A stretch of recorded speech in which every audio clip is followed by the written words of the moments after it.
Here's the snapback. Here's the kick. He's got the leg into it. If it is good, and it is! Austin Starr, a 49-yard field goal, and Indiana leads 27-24. Oh, it's an end around one to throw. Page looking at the quarterback, and it's a touchdown! Page finds Leno! Penix rolling out of the pocket to a strong hand. Delivers deep down the field.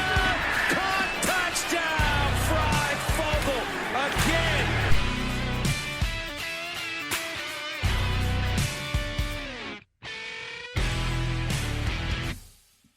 We've unfortunately come to that time in the season review series.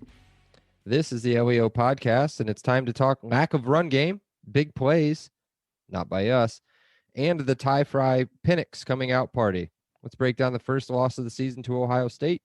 I'm your host, Michael Bragg, and you can follow me on Twitter at Braggley. That's at Braggley. I'm here with my co-host, Brandon. You can find him on Twitter. That's at Brandon Dubich. Brandon spelled traditionally, Dubich, D-U-B-I-C-H. What's up, Brando? What are you talking about, lack of run game? This is exactly how I play every single Madden game I've ever played. I absolutely love it. Throw the ball 50 times, run the ball 10. It's a phenomenal strategy on the road against a top 3 team. It's great. Yeah, it almost worked. Almost worked. Yeah. Almost worked. So I guess, I mean, we talked pre-pod. I'm not super, I came off as if I'm not excited to talk about this game. This game was an exciting, I don't want to say fun. It wasn't very fun, but an exciting game, encouraging game to watch. And then the rewatch was kind of where some of my disappointment came in, and we'll kind of hit why I was disappointed during the rewatch. I'm not doing this. It does make good podcasting when the two people on it are opposite. That is podcasting 101. But I love that we actually had different reactions on the rewatch. Like there are tons of disappointing moments, but you know, we're going to hear me hit on it when we go to significance. We normally say significance of the win, but I do think there were significant points in the loss. And so I just want to come out and say it right away. You know, you could tell this is a Tom Allen team by the resiliency. You know how many teams just pack it up when they go down 28-0? You know how many teams pack it up when they go up down 35-7, you know, and how they went down, you know, after that pick. There were just so many moments where you could tell there was a leader, and Tom Allen would not let this team quit. That's the significance that came out of me. I'll have more later. But yeah, I mean, there was obviously a lot of moments where you just put your hands on your head and it was just so tough to watch. But overall, I had a fun experience watching this. I would love to get an outside opinion on this. We have a producer on, so we'll get in his opinions into it later. But I would love to know someone who had no dog in this fight, because, you know, I think, is ESPN Classics, is that still a thing? I haven't watched it in like a really long time. Maybe like on one of their side networks or something. Anyway, this definitely has to be an ESPN's Classic game, because this was just an absolute blast. This was awesome entertainment. Well, we should have known the second that Gus Johnson came on and started talking that this was going to be a close game, because everything revolves around him, because he's got to be, Penix, right back in it. Just, you know, just dumb shit like that. So let's get into it, man. Like the first quarter was weird, because I felt like on offense we were all sorts of hyped up. Like, way too what about my up. boy Brian Fitzgerald getting beat down the seam when you know just don't get beat deep? What up, Brian Fitzgerald? You fucking suck. Oh shit. He was really bad this game. So was Monster. Our safeties were kind of poop in this game. This is really not good. Probably the biggest weakness, other than David Ellis, was our safety play. Damn, dude, you just took out 3 players in like 15 seconds. These poor kids, man. They tried. They're trying. They were just in the wrong spot. There's a reason why Kane's gone. There's a reason why we let Kane go instead of extended him. That's why. It's his fault. But yeah, what a drive by Fields in that first. You know, we We go 6 and out. A little bit of a tough first drive, but then they just go guns blazing. And you're right, Gus Johnson was just blowing Fields immediately. Oh yeah. Justin Fields with a strike down the middle. Yeah. So yeah, they hit quick, and that was the one thing that they were kind of talking about, like, oh, let's see if they can hit quick or whatever. It's almost like it was scripted. 2 plays, 75 yards. Yeah, just boom, done. And then right there, you're just like, oh crap. So the good thing was it didn't turn out to be too bad of a first quarter. They only had that one really big play on us. Defense actually played pretty well. I think I don't have those stats in front of me, but I'm pretty sure those 2 picks in the first quarter. Was that correct? Yeah, we had the Johnsons. We had Jamar Johnson make a phenomenal read. Again, this is the second time I've said it. This needs to be on his NFL Combine tape. He runs a basically hash to hash. The announcers actually said it was a bad throw by Fields. I don't think it was a bad throw at all. Jamar Johnson just made an absolute elite read. The dude ran about 20 to 25 yards to pick that throw off. You talking about Jerome or Jamar? Jamar. Okay. When he ran hash to hash for that interception. Oh, that one, the first over the first seam. one. Yeah, and it was a phenomenal return. He didn't fumble it. But and then you had the pinball interception, which was a great play by Reese. I don't know if it was Olave or Wilson did a really good job of playing defense, because I think Reese may have had a pick 6. One of the receivers really played really good defense, and then it bounced off Reese and then Jalen, and then landed in Jerome Johnson's lap. And like a smart returner, he went down immediately. Yeah, I can't see him rumbling, tumbling, stumbling down the sideline or anything. Chris Berman. But we've talked about the slow starts, and that's one thing I want to talk about here, because you have 5 plays, 3 plays, 4 plays, 5 plays, 3 plays. That's our first quarter. Yep. Which absolutely, again, at least they're consistent. That's been their first quarter the entire season. At our end of season, I was kind of giving Sheridan all the props. Your first you're definitely your first drive, but most of your first quarter is scripted. And the script just kind of didn't work. So again, I've been a little harsh on Penix with starting slow, and I certainly think that's true, but he certainly isn't getting a lot of a good script to work off of. Look at Ohio State's first script. They knew right away to go after Brian Fitzgerald, and ding, ding, ding, home run play. So that's one thing we definitely got to shore up is our slow starts and our better scripted beginnings. Yeah, I agree. And this time, I don't know, before I felt like it was a lot of like drop balls and a lot of other things. This one I just think they were just hyped, man. They just came in, right? I can't imagine what that pregame speech was like, let alone the halftime speech. But the pregame speech, maybe we just need to calm it down there at the beginning. Maybe we just need to have somebody like, I don't know, Coach Warren, the new defensive coordinator. He seems like a pretty decently calm guy. Maybe he should just like. McCullough seems chill. Yeah, McCullough. Maybe Dylan McCullough, or who just came back? That was him, right? McCullough just came back. McCullough just came back from the Chiefs. Yeah. But just have McCullough do it. Yeah, speaking of hyped, what about that snap over the head? I just got real bad Steeler Browns vibes. I completely forgot that snap over the head happened. And then I got PTSD while watching that. I was like, oh no. So all my bullet point there is I hate centers. That's it. That's end of bullet point. Yeah, that's all it is, man. It was Too just hyped. pure hype pretty much the whole first half. Yeah. Outside of the first quarter, the next drive series, you've got we had 3 plays to end the first quarter, and then we finally get another touchdown. Or finally get our first touchdown, sorry. Yep. Very nice drive. Touchdown. It was a really good drive. Yeah, 6 plays, 84 yards. But then again, without skipping too far ahead, if we can get to halftime real quick, as far as our drives go, 6 plays for the touchdown, and then 3 plays, 4 plays, but it was a good drive, fumble, and then a kneel at the Who end of the fumbled half. it? Who fumbled it? Just a player on our team fumbled the football. A young man fumbled the football. Way to be political. You're welcome. I'm not going to be, because I got to stay on brand here. Let's talk about some of their drives that were really kept alive by Justin Fields running the ball. IU absolutely made their hay, and I hope that just because Kane Womack left, that it continues. They continue to send pressure.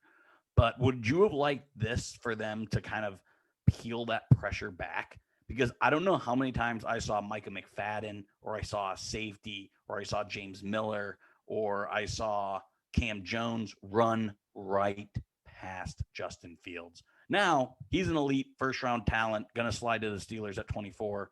But again, he's an elite talent. I would have, like, so many times I saw them charging at him, and he makes one move and blows by. Let me look up how many rushing yards he had, but I don't know. I don't want to say change who you are because of the guy across the field, but I would have kind of liked them to change what they did because of the guy off the field. No, because of the pressure is what led to those 3 sacks, or the 3 interceptions. They also Our problem led was to 3 touchdowns. Yeah, well, our problem, we can take 3 touchdowns. That's fine. Our problem was the missed sacks on those pressures. I mean, I couldn't count all of them, but I bet you 5 to 7. We missed 5 to 7 sacks.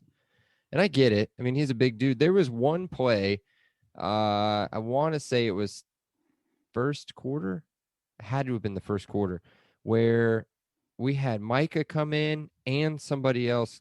Both of them got their hands on him. Couldn't bring him down. I mean, had him wrapped. And it wasn't like they even went in super hard and this dude made like a big spin move out of it. They just missed the tackle. It was a little bit of Old Miss again, a lot of arm tackling. Yeah. That if anything, with Coach Warren coming in, I'd like to see that get cleaned up. If there's one thing that needs to be cleaned up on the defensive end, it's the arm tackling, it's the upper body tackling. Not that I ever advocate shooting for the knees and ankles, but just a little bit more kind of, technical type tackling, breakdown, head to the side, shoulder on, middle of the chest. There was just way too many arm tackles, and it really reared its head in the Ole Miss game, but no more apparent than in this game. Yeah, that's pretty much what I was getting at. You really want to go through their drives, or do you just want to say we were down by a lot at halftime? No, we don't have to go over that. Okay. But the one thing, I mean, again, it was a horrible second quarter. We're going to get to our significance. I'm jumping ahead. This is the second time I have.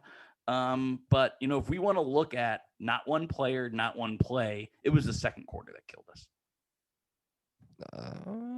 Got down behind too much. Made too many self-inflicted wounds in the second quarter. Yes, but in the second quarter, said player from Brandon, he makes a massive. I mean, it was a blown coverage. They were blowing coverages all over the place, but a blown coverage that Penix took advantage of, and I don't want to say his name.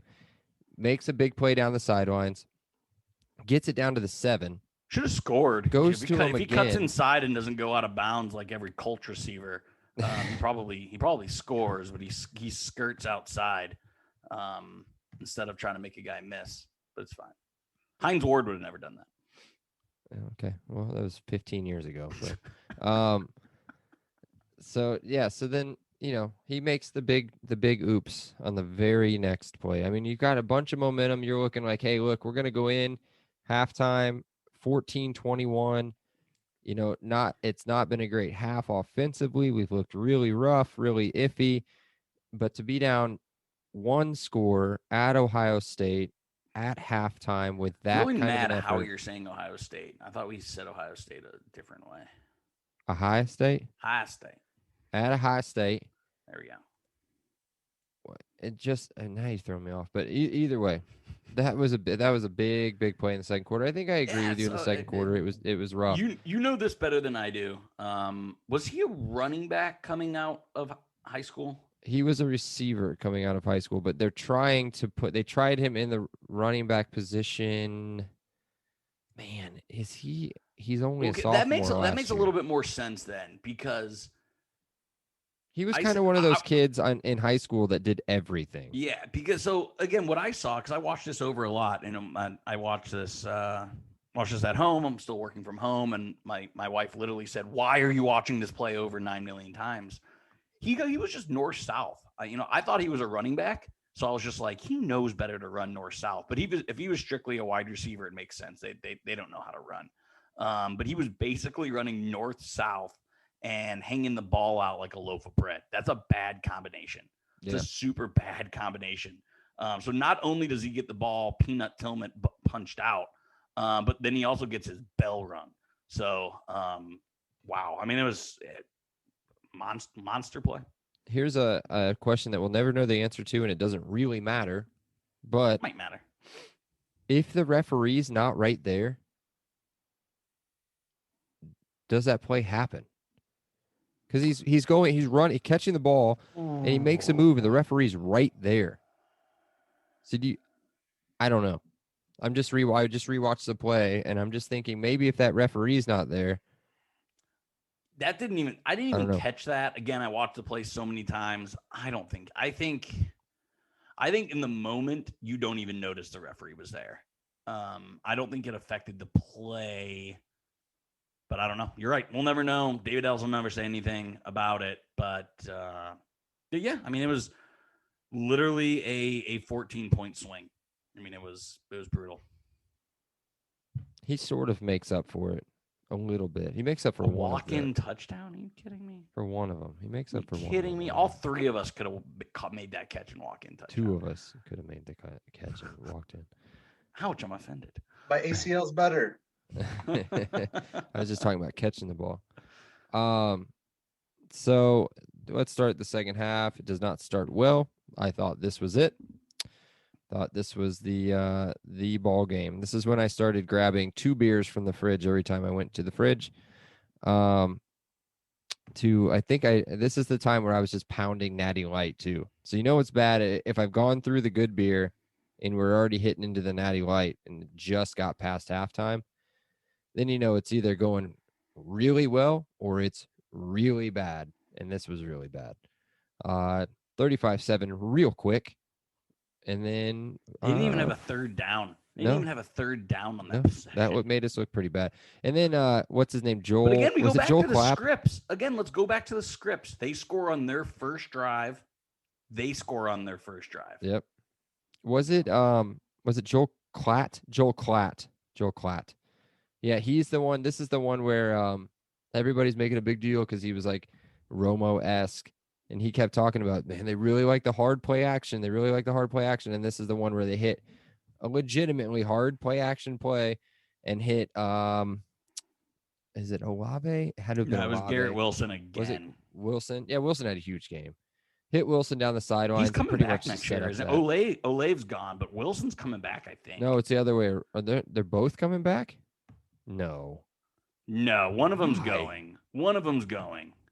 Olave is the one that's coming back for sure, though. Wilson's got to go.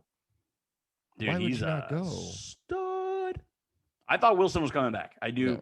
I mean, we all have the internets. Michael, you keep coming talking. Back. Wilson's not coming back. Wilson's gone. Olave's staying. Yeah. So you gotta have one of those two. Either way, they score, but this is where it gets to be fun time and frustrating time for me. They don't score again offensively the rest of the game. And IU scores 28, unfortunately. That's it. What was your favorite one? What was my favorite score? Yeah. The one, the one that I keep forgetting about is the very next one. The 1-2 Freifogel where they blow a Yeah. This isn't my favorite one. It's my second favorite one. And I'll tell you why. Two guys collapse on the underneath guy, and they let Freifogel run right past him. And then I didn't think he could run like that. And he didn't even look like he was trying to run that hard either. Ran all the way into the end zone, 63 yards out. Oh, I have. Did Freifogel just pull away from 5-star talent? Yeah. Stud. Oh, all yeah. caps. And That's my then, bullet point. then it gets super exciting for a second because my boy makes a pick right after that, 2 plays after that touchdown. And he's on his way to the house. And then he Probably should've went down. fumbles. He can't do that. I'm pretty sure the Colts just did that the week before, I want to say. Okay, so Garrett Wilson is back. Garrett Wilson is back. We've just been updated by that. Who cares? Who's going to throw him the football? Doesn't matter. So he fumbles. Ohio State gets the ball back again, but it doesn't matter. It don't matter. Kane Ain't nothing Womack's but a G defense thing, shows up, baby. 3 and out, and then guess what we do again? You want to break this one down? This is probably your favorite one. No, this is my favorite touchdown. This is the one where he catches it in the back of the end zone. This is the one in the intro where Penix rolls out to his left and just bombs it, just right on a fucking dime to Ty Fry in the back of the end zone on a post, 1-on-1. And this is the one where the dude, it had to have pissed off the safety. Yeah, Because this he is gets our up and he last starts touchdown, punching. Right? Last No, touchdown? no, it's Second the to last last. one. Second to last. No, the third to last, I think. Yeah, this is the third to last touchdown. There's still 2 more after this one. So this is the one where the guy gets mad and he starts like punching the ball afterwards, and Ty Fry just gets up and is like, "Bro, get out of my face." It shoves the ball back into his belly, And then they miss a field goal, and then I'll just let you talk about this one. Yeah. I mean, that's the big. This one scroll hurt. down here. Yeah, the 56-yard Ty Fry deep, 2 plays, 56 yards at the 10.5-minute mark. We unfortunately don't score again. It was just a wonderful ball. I think it was Gus Johnson when all dropped it in a bucket. Michael Penix drops it in a bucket. But no, you didn't like that by your facial expression. I don't think you like that. I'll keep my impressions at bay. But yeah, no, it was an absolute unbelievable play. It shows so much hope for next year. I mean, that's ultimately, not ultimately, but that was another key factor of this game. Is just we get both these guys coming back. I mean, we can talk about Garrett Wilson and Olave coming back. We have Penix and Freifogel coming back, and Freifogel was just as impactful as both of those guys. Maybe not, well, definitely not as talented, but just as impactful as those two. So, Which one of them won the Big Ten Wide Receiver of the Year? Tell me that fucking is talented. Get out of here.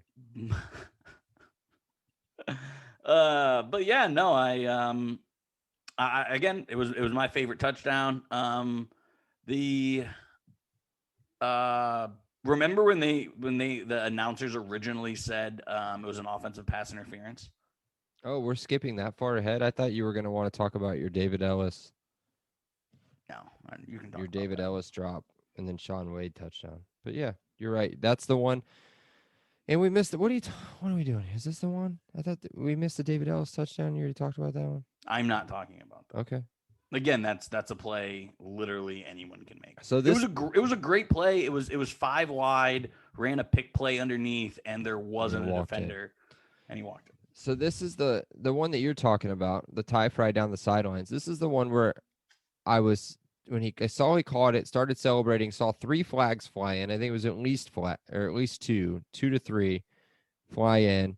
And I thought immediately, nope, offensive pass interference doesn't matter. It's coming back.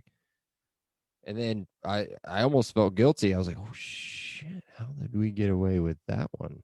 Oh, dude, it was not OPI. It was not an OPI. Oh yeah, on the rewatch, I mean, during the game, I was just like, oh god, okay, cool. Well, this is when there's no VAR in college football, so they can't review that. So that's good. But yeah, on the rewatch, it was pretty obvious. A great catch, and then never gave up, just kept going. And we got ourselves a ball game at that point, but then yeah. They go they go down to the 7, and you're thinking, that's it. Just kick a field goal. That's the game. Take points. Yep. Points. Always take points. Always take points. And they The don't. kicker did miss it already. Yeah, but from 56, I think, right? It was deep. 44. Missed from What she 44. said. And this one was from 23 yards out. But I don't know what they were doing. I mean, it was a great play design. I mean, how many times have you seen that run one way, go back to the other side to the tight end? I mean, I feel like I see that play go for 7, 2 or 3 times every Saturday. I mean, that is a high percentage play. They were waiting to bust that out, and IU couldn't have played it better. There was nothing. There was absolutely nothing. And then absolutely nothing pretty much summarizes the rest of the game. So it's like 3 and out and punt, and then or 4 plays and then punt. And then they punt. Oh, because Hendershot caught a ball. I mean, it was a great combat catch for a first, that was actually the last play of the game I saw. I hope fans don't think differently of me. I was on my way to go to Florida. So I missed this. That's right. I was texting you the end of the game. I forgot about that. Correct. So yeah, I mean, this is the most of the game I saw. I saw Hendershot catch it, and I was like, we're going down the field and scoring. And it didn't happen. But again, I mean, I don't know. It was just tough. It was to get so close. I understand your point of view, but also to get so close, we got closer than anyone did except for the national champion. So. Yeah. And so that's kind of my whole thing is that you're so close, but there's so many things.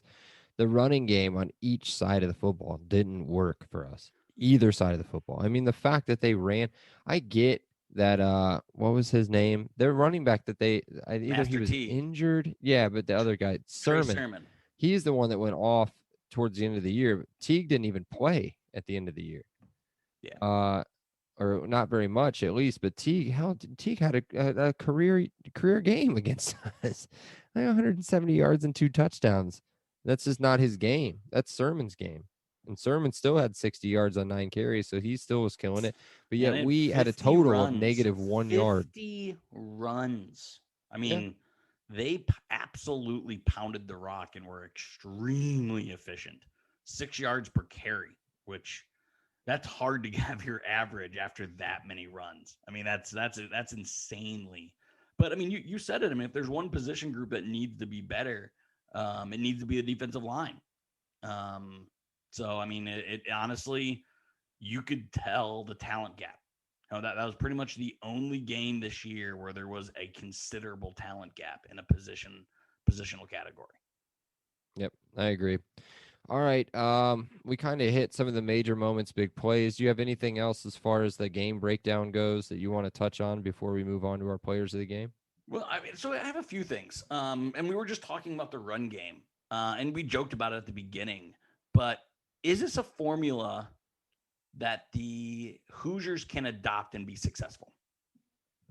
No run game and throw the ball 50 times? Yep. No. You have to have a run game. You have to. I mean, it's just fundamental football. I mean, you have to run for more than 10 yards. That's our leading rusher. I completely agree with you. Do you think this was their game plan, or did it just kind of happen in the flow of the game? Do I think this was their game plan? No. Do I think that they were prepared to move to this? Yes. Because they're thinking, okay, if we can establish the run, because they came out pretty quick with Scott, I want to say, on the first drive. And we're bam, bam, shut down. And then they tried to go back to him a couple more times. He only carried the ball 7 times. They ran the ball 14 times, I want to say, maybe less than that because there was some kneels. But, I mean, the run game was immediately thrown out the window. Yep. No, I agree. So but need to be addressed over the offseason. The next thing I kind of wanted to hit on was something that we got burned on a lot in the bowl game. Man, we ran crossers amazing this game. And knowing, DJ Matthews is coming in, I think with Ellis with another year, I think we can utilize the underneath game. I think that's the next progression in Penix's development. because I had a few notes. 4 times Penix chose the difficult throw over the easy throw. And that's just a progression of reads, right? That's one thing that's going to need to come with experience and development. That's one thing I noted. Yeah. So with Penix, he's going to have this. I want to say he's got another year under his belt now. But how many games has he played? He's been playing for 3 years now, 19. going into his 4th year, and he's played how many games? 19. 19 games. How many games has he started? Season and a half. Yeah, but how many games has he started? He started probably 9 or 10 games. They've lost 2. He's probably started a full season. He's had to start a full season. I don't think so, because he was out. He only played 5 games this year. Right. 6 games. He's got 2 more, and I think it's fairly obvious what we have to work on, because when he actually gets down, because that's another thing I noted, not only when he progressed through his reads, but also knowing when to tuck and run the ball. He's always been really good at picking his points of when he does that. But I think that's another development step for him. No more running football. No more running football unless you have to. He's for Mike Tomlin, you can't live in your fears. He's played a total. You got to play your old game. 15 games. I don't know how many he's started. He didn't start any his redshirt freshman year, right? Freshman year, none. Redshirt freshman, which would have been no, so he would have played like 3 or 4, and then he started 6. So yeah, he's probably 10 games, 10 or 11 games. I guess he would have started all 6 games last year that he could have played. So 6. So he's played, you're right, about 12 games. But he's only lost. Don't doubt me, bro. He's only lost 2 games as a starter. Yeah. Yeah, another thing that I really noticed, and he's always done this, for better or for worse, he hangs in that pocket. His pocket awareness is very high. Which I think is what makes, I don't think he has any NFL appeal now with his injury history, but I think that was a big NFL thing, is he had amazing pocket awareness. Yeah, he's got a lot of time to build it back up. And as I said, he's coming in, as I know you don't think he's going to become preseason, but everything I read is he's pretty highly ranked. He's not even walking yet, Michael. So. Doesn't matter. You don't have to walk to throw the football. Just can't be on your knees. What about you? Any questions for me? Any other points, whether big moments or notes of success here for you? So my notes of success, we've kind of gone over what worked. I thought the passing defense was okay. The corners were really good. I think that they got the safeties weren't great. 3 interceptions, the sacks that we did get to them. Who's a safety going into next year that you're comfortable with? This is an early question. Brandon Randos, but we're talking safety, so I'm not going to say it. That's a good question. Does Raheem Lane count as a safety, or is he a corner? You get Lane and Ball coming back, but how can they be relied? I'll rely on him. Again, so I like the experience we're bringing back in the defensive line. We didn't have any impact D recruits, but we're semi-deep in the D line. I'm worried about the safety group. If we're talking about that, again, I think Lane and Ball have all the talent in the world, and Bryson Bond's got some time in, but man, you lose Jamar Johnson. It's the cupboard's a little bare at safety, if you ask me. They'll be okay. They've got how many kids come in? 2. Yeah, Freeman and a name that I thought you were going to bring up. I think Josh Sanguetti. Sanguinetti, whatever. I think if Sanguetti can make a turn, because he's going to be a junior, right? Yeah. Is Burgess back too? I like Burgess. He's made some big plays, but he's also been liable to the deep ball as well. He's another Brian Fitzgerald. And Monster's back. Yeah. Still, I think we're okay. And Bryant's got experience, whether or not he's great or not. He may have just had a bad year last year. I thought he was pretty good his first 2 years. Yeah. So we'll see. We will see what happens. Do we even need? No, yeah, because there's 2 of them. I guess we can talk about them. Let's do players of the game. Totally. Go first. start with off. You want me to go first? Why don't you go first? I'll go first. And I will take Miles. No, I'm just kidding. I will take Tyrell. I think it's Tyrese. Freifogel the third. I think he might actually be Ty Fry. Just Ty Fry. It doesn't matter. I'll take Ty Fry. God, 7 what catches. I think I have beast, stud, monster. Like the adjectives I was throwing out there in my notes is just incredible because he just kept making play after play after play. I mean, yeah, Yep. I mean, Ty Fry is definitely the offensive player of the game, but I think Watt played really hard and he made a few very key first downs. He lowered the boom a couple of times. You can never doubt Watt's heart. And again, he's not the most talented, not, kind of lets his emotions get the better and worse of him. But I loved what he did. So he's my honorable mention. I mean, but you got to go Penix too, right? I mean, There's again, only 2 picks. Yeah. Slow start, but yeah, I mean, Penix was amazing. You could go Miles Marshall. He was the better quarterback. He was Yeah. the better quarterback. Yeah, you could convince me into Miles Marshall. He had 4 catches. He had that huge catch in the first quarter to set up the first touchdown. Yeah. Producer Seth, who is that out of line? Is this a biased comment? Was Michael Penix the better quarterback in this game? In the second half, yeah. Yeah. I think he played a smarter winning time. He didn't make the mistakes that Justin Fields made. I mean, I think Justin Fields is obviously more talented, but I think that doesn't make him a better player in that game. Yeah, Justin Fields was as responsible for getting the lead as he was for letting IU stick around. 100%. 100%. Here's a question. If Justin Fields throws the ball 51 times, They lose. you think so? I mean, look at the time of possession, Michael. Yeah. And look what their running backs did throughout the game. I mean, it was a phenomenal game plan.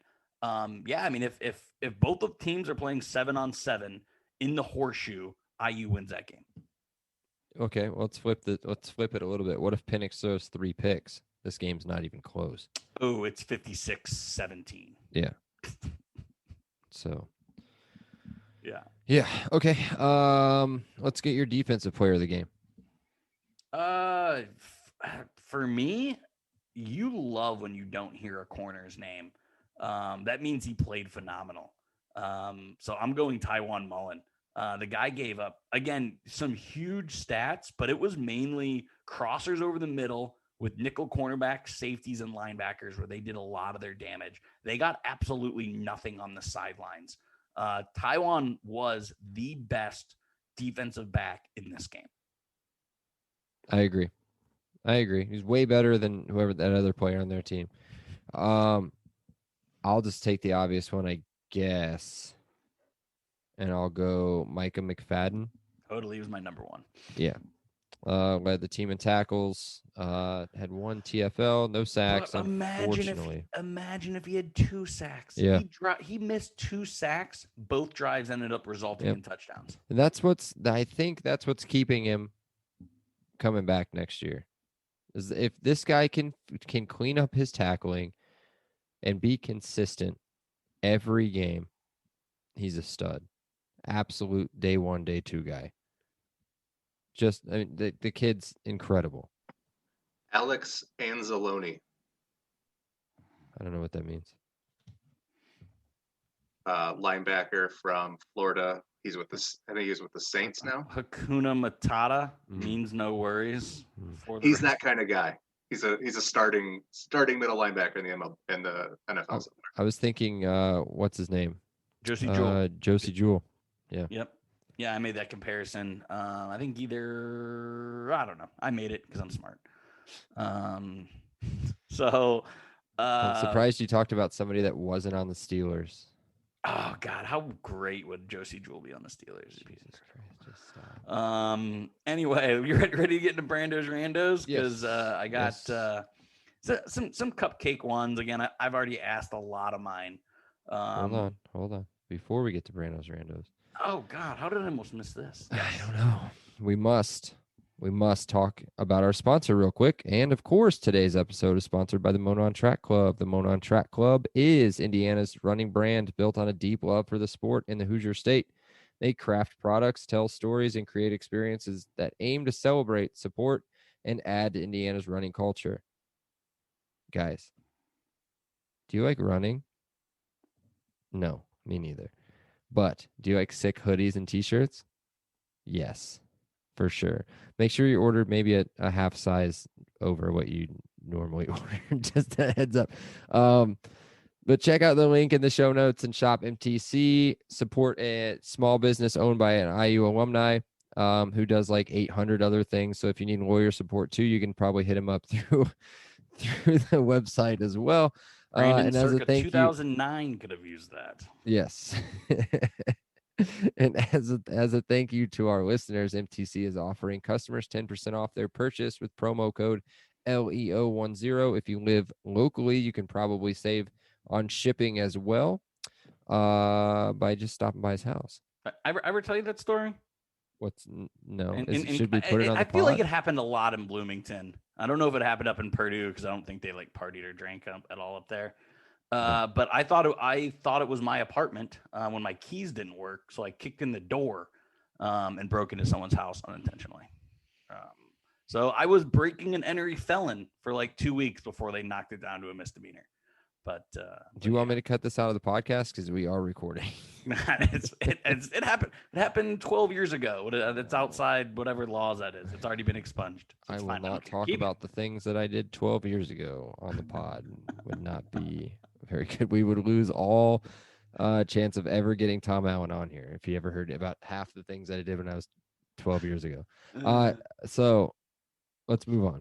Yes. Please. So Brando's Randos, everybody's favorite. So again, I think a lot of plays, woulda, coulda, shoulda plays. What was the most heartbreaking / biggest play that cost us the game? This is an easy one for me. Yeah. It hurt my soul. It hurt my heart. It hurt my eyes. It hurt my ears. Jamar Johnson's fumble after the interception. Here's why. We get major momentum after that touchdown to Ty Fry. If we have it, and then we come right into an interception. We've got the ball, I believe, without checking, well inside Ohio State territory, maybe inside the 20. 25. They where it got recovered was inside the 20. Yes. Yep. So we're setting up again. Tons of Mo.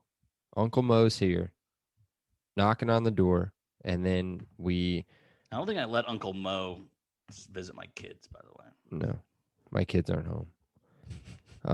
When Uncle Mo comes over, the kids go to bed. And lock their doors.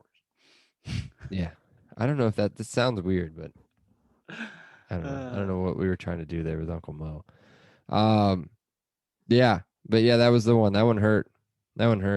Mainly just because it was Jamar, but yeah, that was a tough one. Yeah, that's that was a tough one. Mine is in that second quarter, which is also the Jamar Johnson fumble also happened in the second quarter. But the David Ellis 14-point swing right before halftime. When I was sitting there in the airport bar watching the game, I thought the game was over. I thought when they went up 28-7 right before half, I thought, see you later. It's fine. I can go to my terminal and quit watching, which I'm glad I didn't. But what play brought us back into the game? When did you start getting hope again? When I started getting hope, Yes. I mean, I think when I started feeling like, okay, now this is no longer just like one of those comebacks and then they're going to go score touch. It really, really hit me on the Ty Fry touchdown, on Which the one? interference up against the sideline. Yep. That was when I was like, oh, okay, this is real right now. I'm ready to be hurt again. Yeah. So that was the point in time where I was like, all right, well, maybe this is going to be a totally different outcome than what usually happens. But unfortunately, this time around, it was back to tradition. Last question, and this kind of summarizes the whole pod. I thought your questions were supposed to be fun, by the way. I didn't know they're supposed to be fun. I thought they were serious. Yeah. I'll change it up. This is a serious podcast. I think this lines up exactly with significance. How will you remember this game? Will you remember this game as the Penix Freifogel breakout game? Will you remember this game as a game that almost was? Like, how are you remembering this game? Or are you just getting drunk and forever forgetting this ever happened? So, you know me. I usually record win, loss. I will record the games and rewatch them usually the next day. Yesterday was the first day I rewatched it. This one hurt.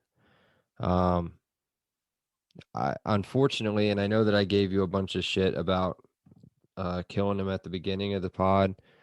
For me, this will always be the David Ellis game. And Bub, I love you if you listen to the pod, but and it's not him. It could have been anybody. It could have been Marshall. It could have been Wap in the middle. Anybody. Yeah. For me, the biggest turning point in this game, the part that I think pretty much put it away, was his drop on the wheel route down the sideline, and then the very next play was the person to not harder. be named pick six. It was a challengeable catch, one that should have been made, but when rewatching it, because again, that was another play I rewatched probably a handful of times, he unnecessarily laid out for it. He could have just kept running. He got in his own head. He got happy feet. He kind of saw the green in front of him and freaked out.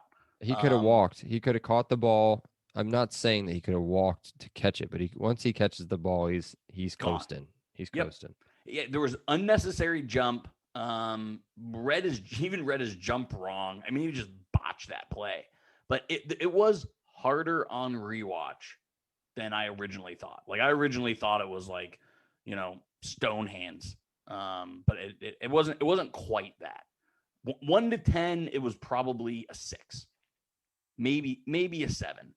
Well, that's why I don't want to put it all on him, but no. He was the intended receiver. I mean, it is what it is. I can't call it the Mike Penix game. I can't say, oh, Penix missed that receiver. Yeah.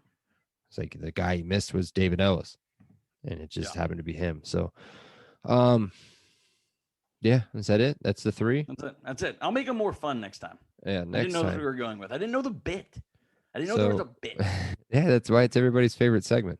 I'll lean into the bit harder next time. So, before we get to significance of win, let's do kind of what you teased at the beginning of the pod. Or no, we'll wait until the end. We'll let that be the end.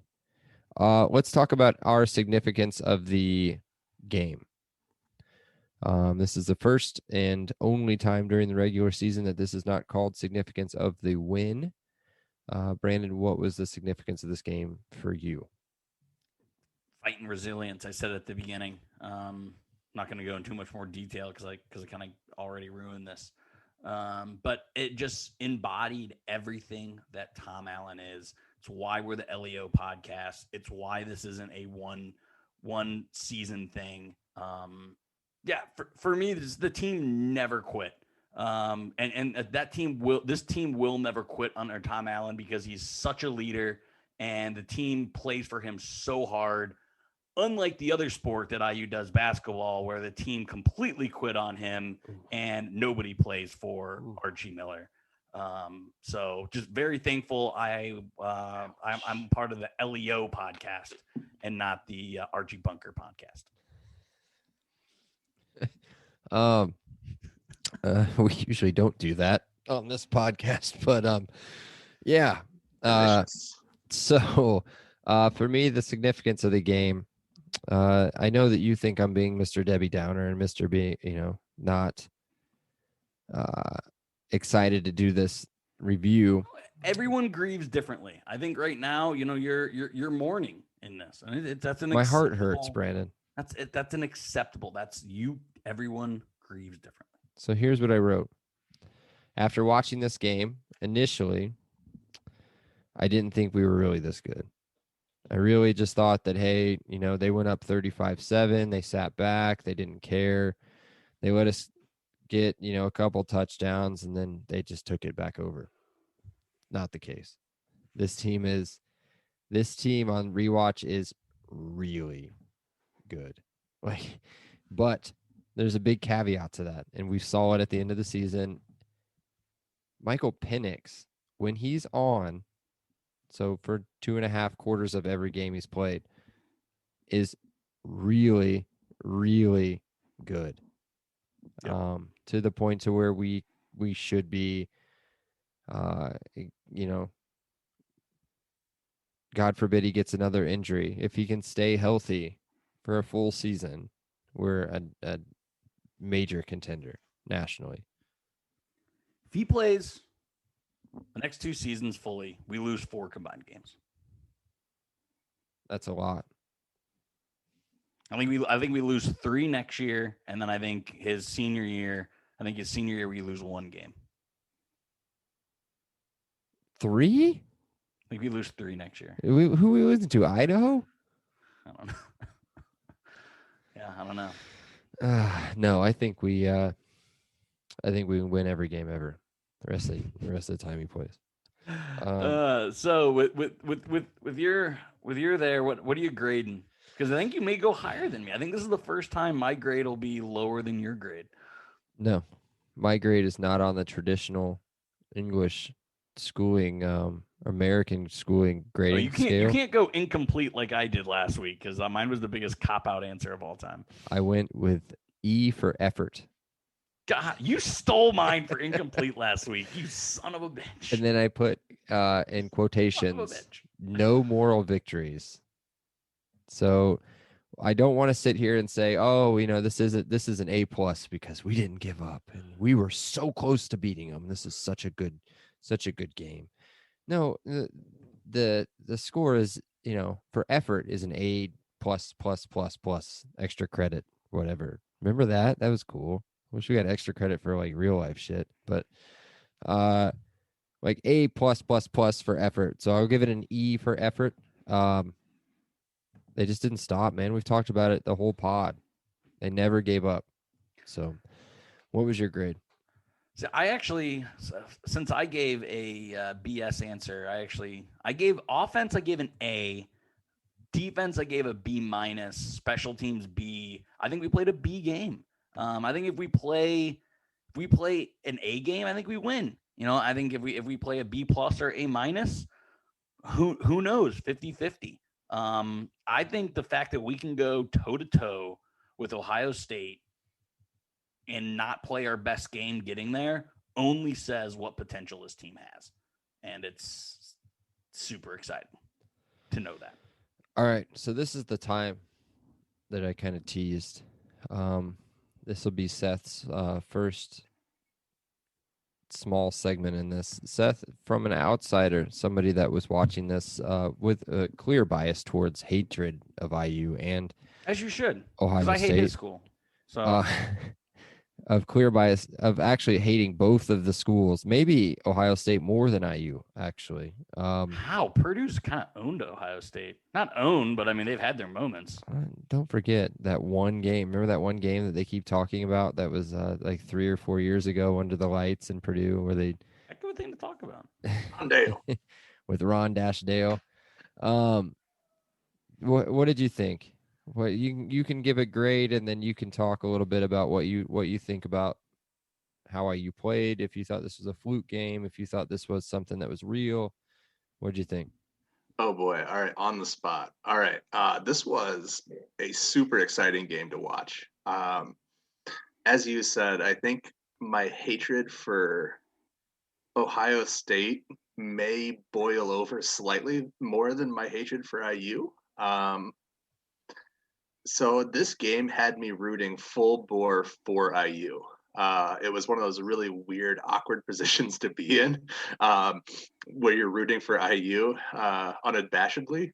But for me, it was the excitement of kind of the underdog thrill of the chase. And I had not given IU much credit for their wins up to this point. So I honestly earned a hell of a lot of more respect for them. Maybe they earned a hell of a lot more respect from me, I should say, in the loss than they had in a few of the wins previously.